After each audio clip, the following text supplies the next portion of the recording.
సాక్షాత్తు సుప్రీంకోర్టు నిర్ణయం ప్రకారం తిరుపతి లడ్డూలో ఎలాంటి జంతు కొవ్వు ఉపయోగించలేదు అని స్పష్టం చేయబడింది. నకిలీ మద్యం దొరుకుతోందో, ఈ నకిలీ మద్యం ఎక్కడ దొరుకుతోందో, మొన్నటి వరకు క్వాలిటీ మద్యము తక్కువ ధరకే మద్యమే. తక్కువ ధరకు ఎవడైనా మద్యం ఇస్తే అది క్వాలిటీ అవుతుంది చెప్పండి?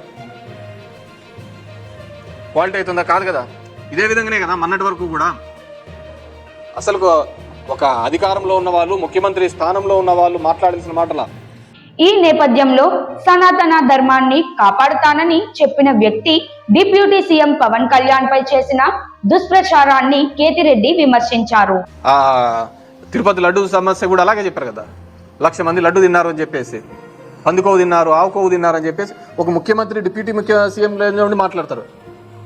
ఈ రోజు అది లేదు అని చెప్పేసి రిపోర్ట్ రావడంతో ఎవరైనా కానీ సంతోషిస్తారా? అనే లేదంటలేవయ్యా, దీంట్లో ఇది కూడా మంచిగా ఉందని. కానీ కూటమి వాళ్ళు బాధపడుతున్నారు. అరే మనం ఒకటి చేయాలనుకున్నాం, ఇంకోటి అయిపోయింది కదా అని బాధపడుతున్నారు. ఎవడైనా ఉంటారా? కేతిరెడ్డి వ్యాఖ్యానంలో తిరుపతి లడ్డూపై తప్పుడు ప్రచారం చేసిన వారికి సనాతన ధర్మాన్ని ఎలా కాపాడుతారు అని నమ్మడం ఆశ్చర్యంగా ఉంది అని పేర్కొన్నారు. ఈ వ్యాఖ్యలు సోషల్ మీడియాలో పెద్ద చర్చకు దారితీశాయి. నువ్వు సనాతని అని చెప్పుకునే అతను, హిందూ ధర్మాన్ని కాపాడాలని అనుకునే అతను ఇలాంటి దుష్ప్రచారాలు చేసేవాడు హిందూ మతాన్ని కాపాడేవాడా అని అడుగుతున్నాం. హిందూ మతాన్ని కాపాడే వాళ్ళు ఇలాంటి దుష్ప్రచారాలను కట్టడి చేయాలి. కానీ ఇట్లాంటి దుష్ప్రచారాలు ఇంకా చేసి సుప్రీంకోర్టు స్థాయికి పోయిన తర్వాత వీళ్ళు నిలబెట్టడం జరిగింది.